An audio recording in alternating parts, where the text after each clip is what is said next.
Chris Carter here in the Locked On Steelers podcast, joined today by Alan Saunders. We talk about the DK Metcalf suspension. We now know it's 2 games he is appealing. We'll get you our reactions to that and thoughts on how it's going to impact the Steelers moving forward, whether that appeal will work. We'll also give you our stars and skulls for the Steelers' big win over the Lions. It's the Locked On Steelers podcast. Let's get into it.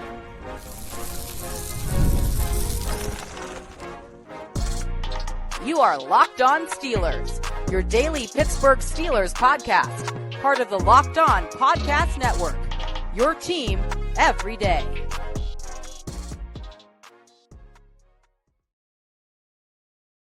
Hello and welcome to the Locked On Steelers podcast. I'm your host, Chris Carter, bringing you your daily dose of all things on the Pittsburgh Steelers. As always, you can find this show on your favorite podcasting apps and on YouTube. Like this if you enjoyed. Subscribe to this YouTube channel to get all of your daily Monday through Friday episodes, as well as our bonus content. We thank you for making us your first listen every day because we're your team every day. And today's episode is brought to you by FanDuel. If you want to be right in the middle of the action this season, visit FanDuel.com to place your NFL live bets all season long. As I said before, we're joined by the man himself, Alan Saunders. He's back from SteelersNow.com as always. We'll get to our stars and skulls grades in a bit. But, Alan, of course, the big news from Monday, the NFL has dished out their suspension for DK Metcalf for his altercation with the Lions fan in the middle of the game. It is a 2-game suspension as of right now. We know that DK Metcalf is appealing the decision. First and foremost, Alan, I talked about this with Jim Wexell after the game, and he said that there's you can't have that at any point in time, and he's right. You can't allow yourself to succumb to people talking in the stands. The DK Metcalf's camp has now come out that there's allegations that this fan used racial slurs towards him, used derogatory terms about his mother, calling her very inappropriate language, things that would very much violate the NFL code of conduct for fans and should be subject to removal. And it turns out this fan has a history of harassing DK Metcalf specifically at this stadium. So all that being said, Alan, do you see any chance for DK Metcalf to get at least a game knocked off this suspension? And what's just your reaction to how all of this is played out? I do think there's a chance to get this suspension reduced. I feel like 2 games is more than I was expecting. I was expecting 1. Same. I think the potential for there to be mitigating factors is significant. When you look at the fans' repeated nature of his behavior, when you look at there's a security guard and a uniformed police officer standing right there, and it doesn't seem like anybody's trying to do anything. Look, I think we all know that DK Metcalf is a guy that can fly off the handle. I mean, I think he's shown that over the course of his career, but I have a real hard time believing the story that's being put out there by this fan that it's because he just said his full name. DK did a lengthy interview with Brendan Howe of my site, SteelersNow.com. I invite you to go check it out, where he literally said, "That's my bleeping name" in the interview. He's not a guy who's particularly offended by the usage of his full name, which is DeKalen. That doesn't hold any water. Now, what actually did happen? Is there any evidence of what happened? I don't know, but I think there's a chance. And just in general, it seems like this guy had bad intentions. It seems like this guy had a plan to go cause trouble, and the NFL should probably do something about that. I think we see this in the NBA all the time, where it seems like those guys are somewhat empowered to be like, yo, that guy, he's got to go. I don't know that an NFL player has that same level of empowerment, and they probably should.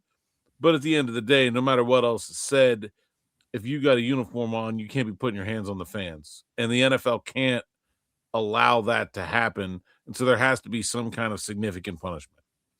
Yeah, I think I get the sense that there's a punishment, when you put your hands. And again, there was the allegations that he punched the player. There's the punched the fan. He did not punch the fan. He grabbed him by his shirt, pulled him down, said something to him, and threw him back. And yes, he should not have done that. Absolutely. But at the same time, something needs to be done to protect players from harassment like this. Because like you said, DK Metcalf, sure, he flies off the handle, but when there's something that happens when his teammate gets into a fight or someone swings at him and he pops off after that, but he doesn't. If this was DK Metcalf, like if there's like, oh, he just does this all the time, he would have fought 12 fans by now. But this is something very specific. And again, to your point, this guy has a history with NFL security, which also says to me, if I'm the NFLPA and if I'm DK's lawyers and I'm pushing this, and I'm like, why did you allow him back in the building when you knew he was a problem? And this has been a history. They didn't even throw him out of the game after the incident, which to me is strange. Very strange. And especially when to your point, this guy was looking to make trouble. You look at the video, especially like from the fans' perspective that filmed from around the area, and you see him as soon as DK Metcalf lets him go, he's like, yes, I got him. All he was looking to do was to get a rise out of him. And to your point, and I'm glad you guys have the interview with Brennan. Great work. And DK's never had a problem being called DK. It's that it doesn't rile him up. So this attempt, and I also think it's very funny in the start of the lawyer's statement that this guy, by the way, had a lawyer ready to go. Yeah, right. You don't do that if you didn't do something wrong. In the very open part of that, he says, it doesn't matter what I said. The actions are caught on camera. This guy did listen. He knew what he was doing. He knew that he could say when to say things so that it wouldn't be caught. But he knew to say things to try to get under DK Metcalf's skin. And listen, DK Metcalf can't let that happen. When you're a player on the field, you're a player on the field. The fans do not matter. You do not interact with them. And if you do it in a way that's playful and that does not disrupt your team. And this disrupts the team because not only does it disrupt the suspension, but in the game, he dropped the pass, committed an OPI. Granted, I thought the OPI was pretty weak. But that was going around. Yeah, there's a lot of weak calls in this game, but he dropped the pass, and you could tell he was kind of shook up from this situation. Don't feed into that, and so I understand it has to be a suspension, but in a year where we've seen Lamar Jackson get into it with fans, where we've seen Jamar Chase spit on a person, and DK Metcalf's current punishment is more than both of those guys combined. I'm sorry. That to me seems like a big overstep by the NFL in dishing out this punishment. I believe they should be decreasing this to a single game. I also think you run the risk of being over officious, and then like now you're just tempting players to get their money's worth. like if you're gonna get, I mean, think about the financial impact. He has $1.5 million in signing bonus that's on the line here, $500,000 in salary, $20 million in contract guarantees. Like for a shove. Well, I mean, if I'm getting that for a shove, let's just go. Guess what? Like, I mean, and I think that's a real line that the NFL has to walk here. I agree. It's something the NFL has to consider. I look at this situation and I think, again, does not excuse DK Metcalf. He shouldn't have done it, but trying to pretend like this fan was innocent and just was minding his own business. Yeah, I mean, it's completely that's clearly not the case. Exactly. And I think the other thing I will say about this is, I think the Steelers probably are not happy with the fact that nobody else on the bench, whether it's a player, a staff member, team security, somebody is over there saying, "Hey, DK, what you doing with that fan? Get back here!" Right. That probably was an organizational breakdown as well. I agree as much. They needed to have something in place there. Real quick before we go to break, Alan, DK Metcalf. Let's say he sits out these 2 games. How much does this hinder the Steelers? Does this make both of these games in a huge question mark? Because, I mean, let's face it, the Steelers are 5.5-point favorites according to FanDuel, but that's a place that the Steelers haven't won since 2021. I was feeling going into this game before this suspension that the Steelers could go in with Aaron Rodgers and win this game, but without the number 1 receiver. Do you think this makes this game even more of a toss-up than it might have been? I mean, it hurts. There's no question. They don't really have a good replacement for him. My guess is it would be MVS to take a lot of those reps. You can fill in some with a guy like Ben Skoranek, and I'm sure Roman Wilson would play more as well. But I don't think it's good. But like, if you can't beat the Browns with missing a wide receiver, like, right. I mean, you don't deserve to be in the playoffs anyway. So, I mean, the Steelers don't throw the ball a ton. It's not as crippling as it would be for some other offenses. And I don't think they'll make that any kind of excuse, nor do I think they should, because just go beat Cleveland. Now, if they end up losing to Cleveland somehow, some way, and then they got to go play a winner take all week 18 game against Baltimore, that's going to hurt real bad. That's where the Steelers have to avoid. It's why they need to lock this division up as soon as possible. Even if they do get DK Metcalf back, it would be great to get some rest for our guys who haven't had a bye week since week 5. We're going to take a quick break. When we come back, it's time to go over our stars and skulls grades. I get Alan's reactions to my grades. That's next here on the Locked On Steelers podcast. I'm your host, Chris Carter. Stick with us. We'll be right back.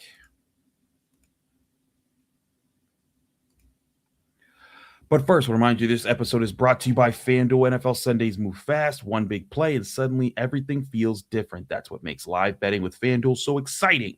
You're not just watching the game, you're reacting to it in real time. With FanDuel, you can place bets as the action unfolds, every drive, every momentum swing, every highlight moment. Live betting is the best when the game starts to shift, a receiver gets hot, defense tightens up, the momentum flips after a turnover, live spreads and money lines adjust instantly. Steelers open as 5.5-point road favorites over the Browns with the money line of -250 and an over-under of 35.5 points. That's probably going to move, by the way, after the DK Metcalf suspension. We'll keep you updated on that throughout the week. Player props update as guys heat up. You can bet next touchdown scores, drive results, totals, and more. So if you want to be right in the middle of the action this season, visit FanDuel.com. Place your NFL live bets all season long. FanDuel, the game moves fast, and so can you.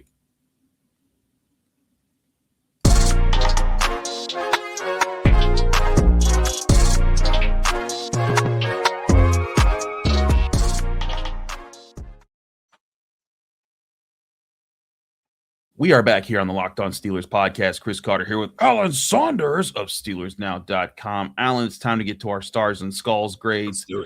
As always, 1 to 3 stars for good to great to elite play, 1 to 3 skulls from bad play to bad game to all-time terrible, and the dreaded bust ticket grade.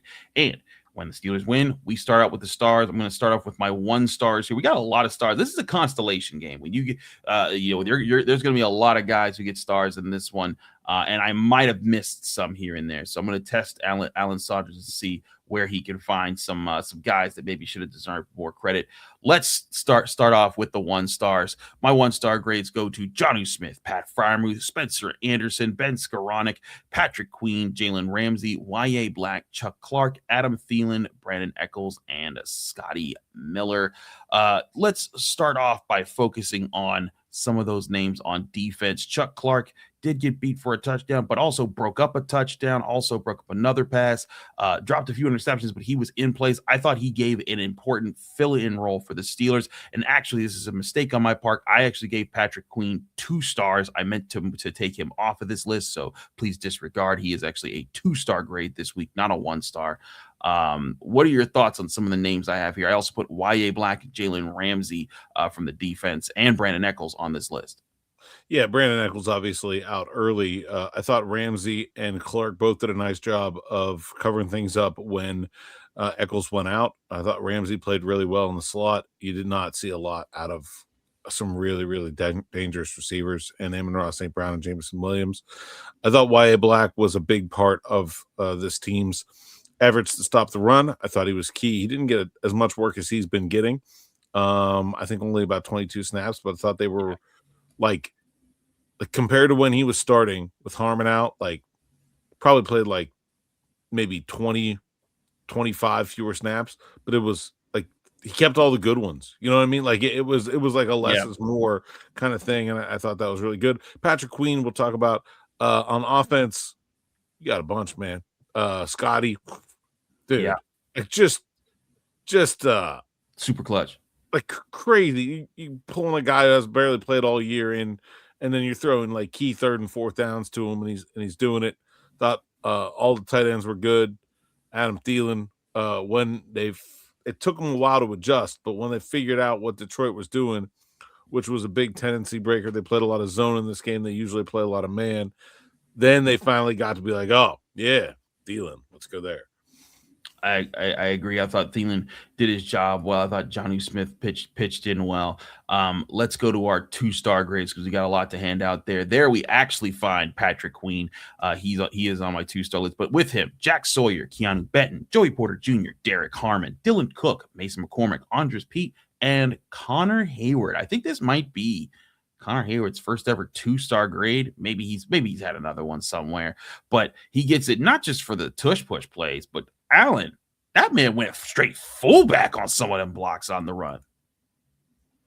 Yeah, I noticed that in the game, and I said something on my post game. Said if you rewatch this game, go watch 83, and then I rewatched the game, and I was like, yes, dude, everybody blocking, and nobody who was blocking did a bad job in this game.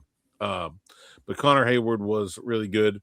I think Mason McCormick, fantastic game. The one sack he gave up, I kind of put more on Fautanu than him, honestly. It's funny, Fautanu said the same thing in the locker room. And Andrews Pete and Spencer Anderson, who we had earlier, right? Spencer on the 1 star. Spencer got on 1, yes. Yeah, I mean, those guys did a really good job. I thought Spencer was really effective as the move guy. Maybe not so much when he was playing guard, but I thought when they put him at fullback, they put him at tight end. He was denting dudes there. And man, like Jack Sawyer, Keanu Benton, Derek Harmon, the defense. This is a team that loves to run the ball, and the Steelers basically just said no. Just said you have 2 really talented running backs. Just no, you're not going to. And I know there's going to be comments about Patrick Queen being on this 2-star list. He did give up 3 decent-sized receptions early in this game. Let me tell you, the Steelers were like, we're stopping the run. You want to throw the ball? That's a linebacker on a wide receiver. Try. Go ahead. We don't care. We're stopping the run. They put him in some tough situations, but they stopped the run.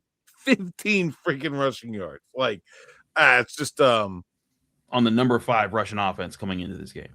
And really good backs, a team that is just focused and dedicated on running the football, and they just could not do it.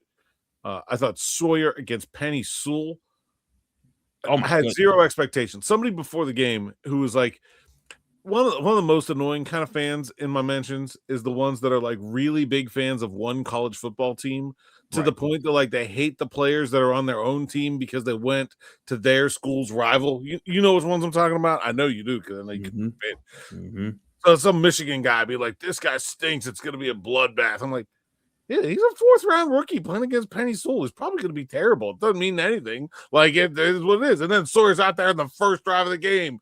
Pressure, tackle for loss, forces a fumble. It's like, do your thing, 33. Yeah, he did well. Keanu Benton got a sack. He thought he was also big in the run game. Derek Harmon also big in the run game. Joey Porter Jr. is doing what he does in coverage.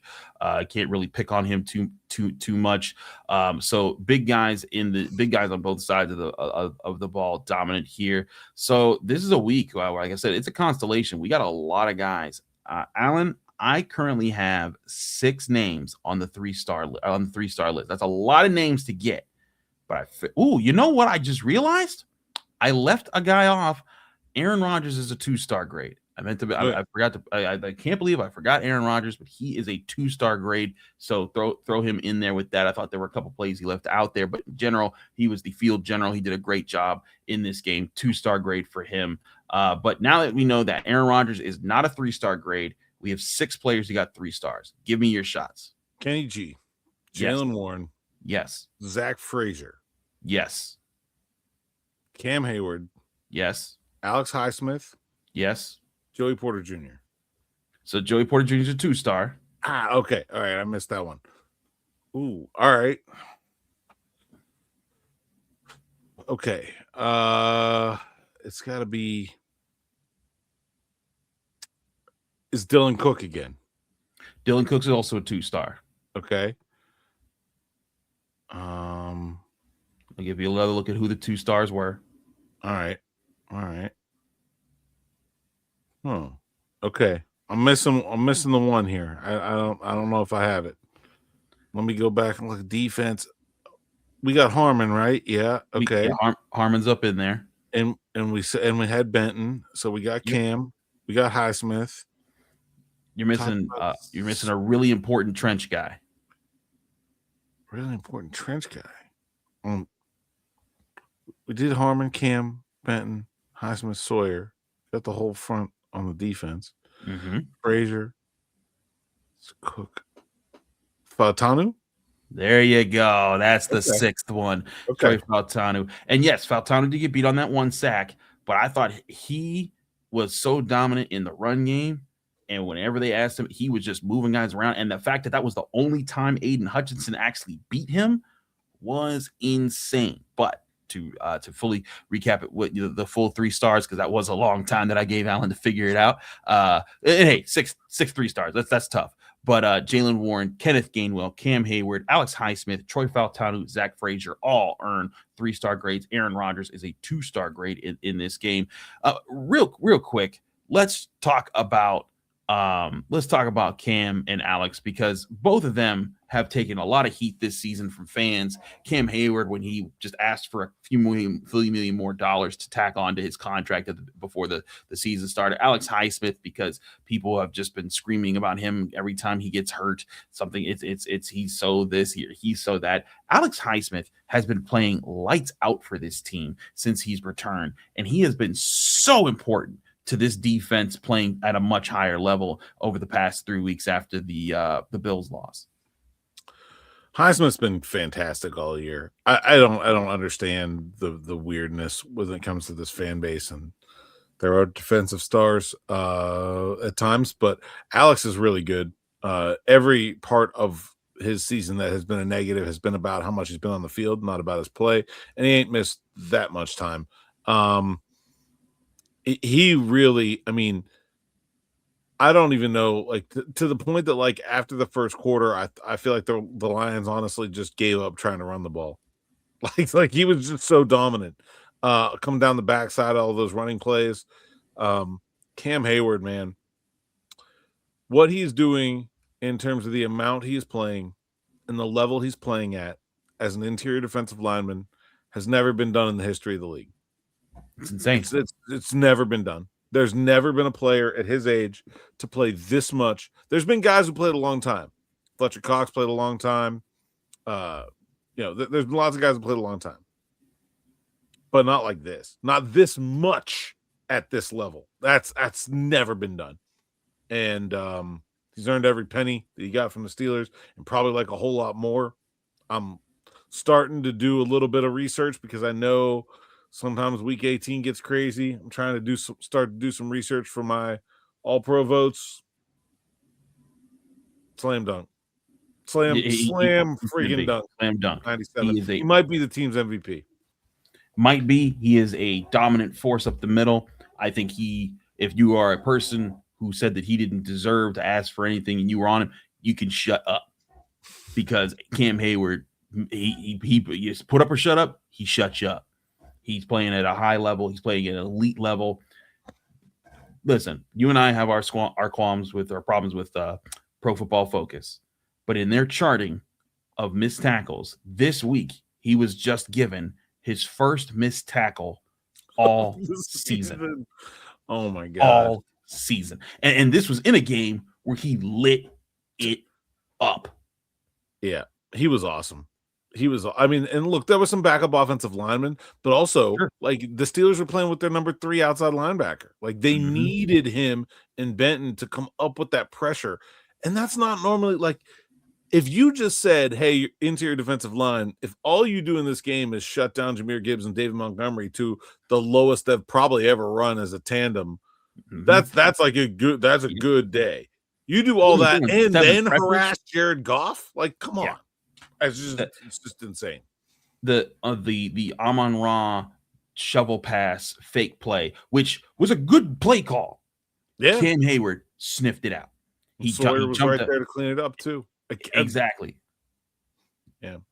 Just really great stuff from them. And then, I mean, I feel bad. We spent so much time talking about Highsmith and Heyward, and we're not talking about the offense. Fautanu and Frazier, I thought, played at a really high level. And what more can be said about this RB duo, man? I mean, we've talked about some special RB duos in the history of Pittsburgh, and even recently.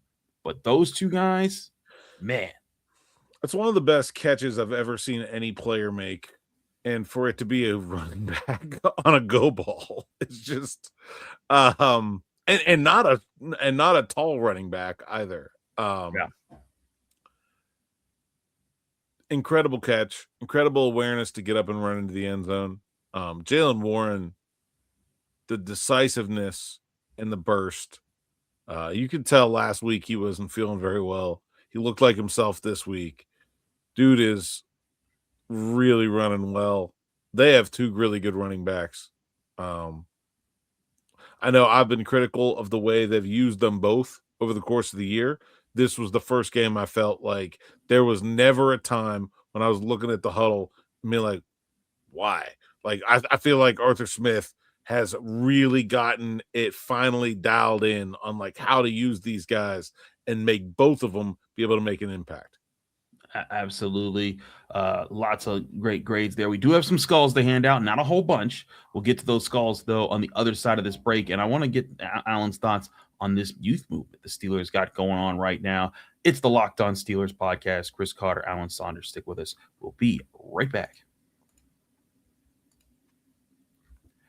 But first, remind you that today's episode is brought to you by CarGurus. Car shopping should feel exciting, not confusing. With CarGurus, you get the confidence that you deserve. They cut through all the noise so you can actually see the best deals on the cars that you want. Because when it comes to a big purchase, you deserve the best deal. CarGurus makes that whole process simple by giving you real information, real deal ratings, and more listings than anyone else, so you can shop the way you want. Use CarGurus deal ratings to compare cars quickly without having to guess whether the price is fair. You'll love being able to filter by everything, mileage, trim, features, so you're only seeing cars that actually fit what you need.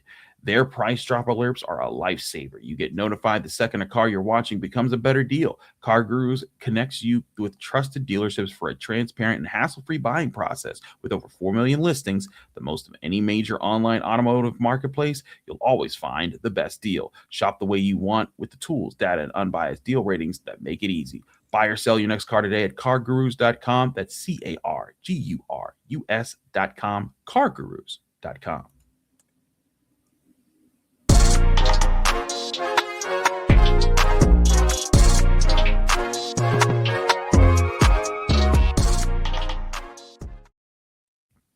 Back here on the Locked On Steelers podcast, Chris Carter with Alan Saunders here on the Locked On Steelers podcast.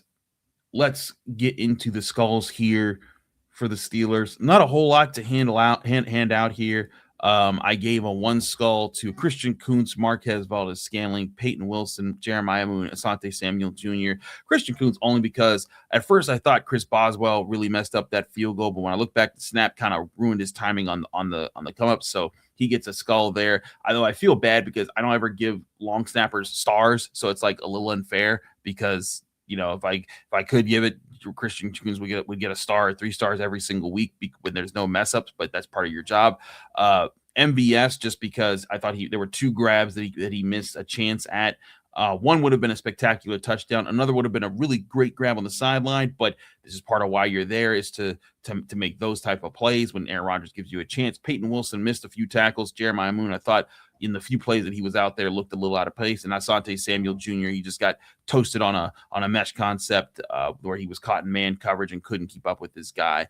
But a lot of other guys, and I know someone's going to say, where's Darnell Washington?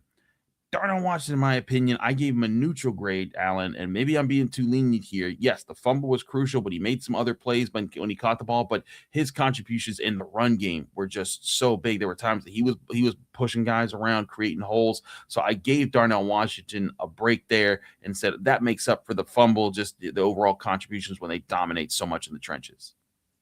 Yeah, I would have been okay with the skull for Darnell because it was the fumble and also the OPI that wiped out a touchdown. It's true.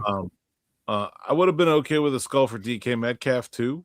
I felt like just wait. He had the OPI and he had a drop in there. I think you could talk me into a neutral for Kuntz just because he made a nice play in punt coverage. And like you said, like it is tough. Yeah, it is tough for a long snapper to earn a star. So I think you should be a little Yeah, lenient on you're him. right. Also playing banged up.